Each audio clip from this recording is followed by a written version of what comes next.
CREDAI change of guard ceremony 2025ના કાર્યક્રમમાં આપણી સૌની સાથે આજે વર્ચ્યુઅલ માધ્યમથી માન્ય કેન્દ્રીય અને સહકારિતા મંત્રી જોડાવાના હતા, પણ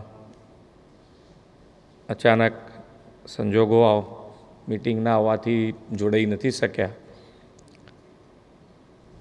મારા સાથી મંત્રી શ્રી બળવંતસિંહ રાજપૂત, શ્રી હર્ષભાઈ સંઘવી, રાજ્યસભાના સાંસદ શ્રી પરિમલભાઈ નથવાણી, ઝાયડસ ગ્રુપના chairman Padma Bhushan Shri Pankajbhai Patel, ક્રેડાઈના chairman Shri Bouman Irani, ક્રેડાઈના નવનિયુક્ત પ્રેસિડેન્ટ શ્રી શેખરભાઈ પટેલ, સૌ હોદ્દેદારશ્રીઓ, ક્રેડાઈની સંપૂર્ણ ટીમ, આઉટગોઈંગ ચેરમેન શ્રી મનોજભાઈ ગૌર, સર્વ આમંત્રિત મહેમાનો, પ્રેસ મીડિયાના મિત્રો, સૌને મારા નમસ્કાર.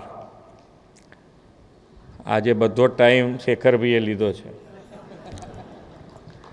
એટલે એમણે એમનું કામ શરૂ કરી દીધું છે આજથી.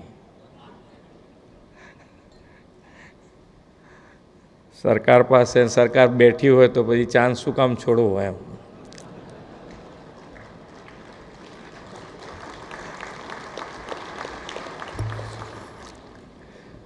પણ માનનીય વડાપ્રધાનશ્રી પણ ઇઝ ઓફ ડુઈંગ બિઝનેસ માટે હર હંમેશ એમની પણ તૈયારી હોય છે, અને અમારી પણ તૈયારી છે કે પ્લાન પાસ કરવો પડે કે તમારે જ્યારે કરાવવો હોય ત્યારે કરાવો, એવું કંઈ ગોઠવાઈ જાય તો પછી વાંધો ના આવે ને. પણ પછી જે ખોટું કરે એમાં કોઈએ વચમાં પડવાનું નહીં. આપણે ઉદ્યોગ જગતને આપ્યું છે કે ભાઈ તમે 3 વર્ષમાં ગમે ત્યારે એને કરાવીને તમારું આગળ તમારી ઇન્ડસ્ટ્રી શરૂ કરી શકો, એવું જ આયોજન આની અંદર કરી શકાય એવું છે. એક વખત સાથે બેસજો, તમને આનીમાંથી એકદમ ફ્રી કરી દઈશું કે આ પ્લાન પાસ કરાવવાની ઝંઝટમાંથી જ મુક્તિ થઈ ગઈ.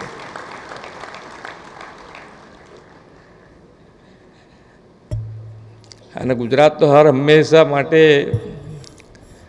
વડાપ્રધાનશ્રીએ ગ્રોથ એન્જિન બનાવ્યું છે, એટલે અહીંયાથી ગુજરાત મોડેલ પછી ઘણી વખતે ક્યાંક નાની મોટી પાછી છાંટ આવે ઇન્ડિવિઝ્યુઅલ, પણ એ તો હવે શું કરીએ, આપણે પોલિટિક્સ તો રહેવાનું, થોડું ઘણું નાનું મોટું ચાલ્યા કરે. પણ ખૂબ સારી રીતે ગુજરાત આગળ વધી રહ્યું છે. આજનો કાર્યક્રમ ચેન્જ ઓફ ગાર્ડ એ જોઈએ તો આજે આપણા વિશ્વ નેતા અને યશસ્વી વડાપ્રધાન શ્રી નરેન્દ્રભાઈ મોદી અને કર્મઠ ગૃહમંત્રી શ્રી અમિતભાઈ શાહની જોડીએ ચેન્જ ઓફ ગાર્ડથી કેટલા સ્કેલ અને કેટલી સ્પીડનો વિકાસ થઈ શકે એ દેશ અને દુનિયાને બતાવ્યું છે.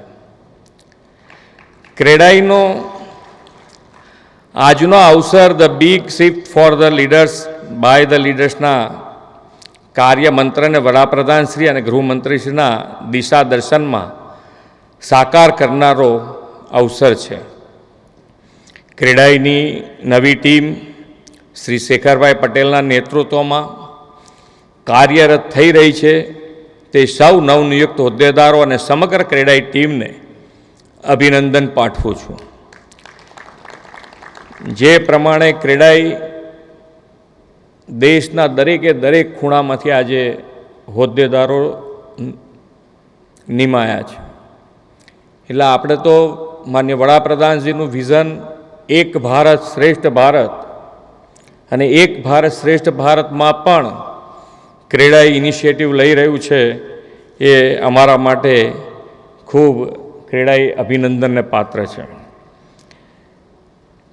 ક્રેડાઈએ હંમેશા પોલિસી મેકર્સ, ઇન્વેસ્ટર્સ, નાણાકીય કંપનીઓ, ગ્રાહકો અને રિયલ એસ્ટેટના વ્યવસાયિકો સહિતના તમામ સ્ટેક હોલ્ડર્સને સાથે રાખીને રિયલ એસ્ટેટ ઉદ્યોગને સંગઠિત રાખ્યો છે. આ નવી ટીમ પણ ડેવલપર્સ અને તમામ સ્ટેક હોલ્ડર્સને વિન વિન સિચ્યુએશન સાથે કામ કરીને રિયલ એસ્ટેટ સેક્ટરની પ્રગતિને વધુ નવી દિશા આપશે એવો મને વિશ્વાસ છે. વડાપ્રધાનશ્રીએ સૌના સાથ સૌના વિકાસનો કાર્યમંત્ર આપીને ગરીબ, મધ્યમ વર્ગ, છેવાડાના માણસોના આહાર, આવાસ, આરોગ્ય અને અભ્યાસની ચિંતા કરી છે. ખેડાઈ જેવી સંસ્થાઓ પણ હેન્ડ હોલ્ડિંગથી આવા વિકાસ કાર્યોમાં તેમણે સાથે જોડી છે. પોલિસી મેકિંગ માટેની સંસ્થાઓની અનેક સમિતિઓમાં ક્રેડાઈનું પ્રતિનિધિત્વ પણ છે. આજે અહીંયાથી ઘણા બધા આંકડા ક્રેડાઈ તરફથી રજૂ થયા છે. ક્રેડાઈ જે રીતે આગળ વધવા માગે છે એ રીતે અત્યારે પહેલાં એવું હતું કે ભાઈ અત્યારે રિયલ એસ્ટેટ એ પોતાની ઇમેજ આખી મને ઘણી બધી વખત રજૂઆત કરી છે કે ભાઈ ડેવલપર્સને પણ એક ઇન્ડસ્ટ્રીયલાઇઝનો દરજ્જો મળવો જોઈએ. આવી રજૂઆત ઘણી વખત કરી છે. તો અત્યારે ડેવલપર્સ બધા ખૂબ સારી રીતે જેને કહેવાય કે નિયમથી કામ કરવાનું એ દરેકના મગજમાં સેટ થઈ ગયું છે. એટલે અમારા માટે ખૂબ આનંદની વાત છે, કારણ કે હું પણ એની અંદર છું એટલે મને ખબર છે ક્યાં થતું હતું, કેવી રીતે કરતા હતા. અને અત્યારે બિલ્ડિંગ બનાવવું, ગ્રીન બિલ્ડિંગનો કોન્સેપ્ટ, ગ્રીન એન્વાયરમેન્ટનો કોન્સેપ્ટ, આ બધા જ કોન્સેપ્ટને ધ્યાનમાં રાખી અને ક્રેડાઈ એ આગળ વધી રહ્યું છે. ખૂબ આનંદની વાત છે. વડાપ્રધાનશ્રીએ હાઉસિંગ ફોર ઓલના લક્ષ્યને સાથે સમાજના વિવિધ તબક્કાઓને ઘરનું ઘર મળે તેવા સફળ પ્રયાસો કર્યા છે. તેમના આવા પ્રયાસોથી દેશના રિયલ એસ્ટેટને પણ વેગ મળ્યો છે. અર્બન વિસ્તારમાં વસવાટ કરતા શ્રમિકો અને નબળા વર્ગના લોકો માટે સન્માનજનક અને સસ્તા ભાડા સાથેના આવાસ ઉપલબ્ધ કરાવવા માટે વડાપ્રધાનશ્રીના માર્ગદર્શનમાં નવી પહેલ થઈ છે. પ્રધાનમંત્રી શહેરી આવાસ યોજના 2.0 અંતર્ગત 1 કરોડ લાભાર્થીઓને સસ્તા દરે ઘર માટે સરકાર સહાય આપે છે. એફોર્ડેબલ રેન્ટલ હાઉસિંગ કોમ્પ્લેક્સ યોજના શરૂ કરવામાં આવી છે. તેમાં આર્થિક રીતે નબળા વર્ગો અને લો ઇન્કમ ગ્રુપના વ્યક્તિઓને લાભ મળી રહ્યો છે. વડાપ્રધાનશ્રીની આવી આવાસ યોજનામાં રિયલ એસ્ટેટ સેક્ટર સક્રિય ભૂમિકા ભજવે છે. ક્રેડાઈએ રાષ્ટ્રીય સ્તરે 5 વર્ષમાં 25 શહેરોમાં 5 લાખ બાંધકામ કામદારોને કૌશલ્ય વિકાસનું નિર્માણ કરવાની પ્રતિબદ્ધતા દર્શાવી. હમણાં 10 લાખ કીધું ને તમે, 10 લાખ કરશો, 10 લાખની પ્રતિબદ્ધતા દર્શાવી છે. તે અભિનંદનને પાત્ર છે. ક્રેડાઈના સૌ નવનિયુક્ત પદાધિકારીઓ વડાપ્રધાન શ્રી નરેન્દ્રભાઈ મોદીએ વિકસિત ભારતમાં સૌને માથે છતના કરેલા સંકલ્પને સાકાર કરવામાં પૂરેપૂરું યોગદાન આપશે તેવી મને શ્રદ્ધા છે. વડાપ્રધાન શ્રી નરેન્દ્રભાઈ મોદીએ ભારતને 2047 સુધીમાં વિકસિત રાષ્ટ્ર બનાવવાનો જે સંકલ્પ કર્યો છે તે માટે તેમણે ગ્રીન ગ્રોથના વિચાર સાથે સસ્ટેનેબલ ડેવલપમેન્ટની દિશા આપી છે. વડાપ્રધાન શ્રી આ દિશામાં દેશવાસીઓને સ્વૈચ્છિક સામાજિક જવાબદારીના ભાગરૂપે 9 સંકલ્પો આપ્યા છે. 9 સંકલ્પો એ આપણા ભવિષ્ય માટે પણ ખૂબ જરૂરી છે. આપણે બધા એની અંદર કામ કરતા આવ્યા છે, પણ જ્યાં જ્યાં વધુ કામ થઈ શકે એના માટે આપણો પ્રયત્ન રહેવો જોઈએ.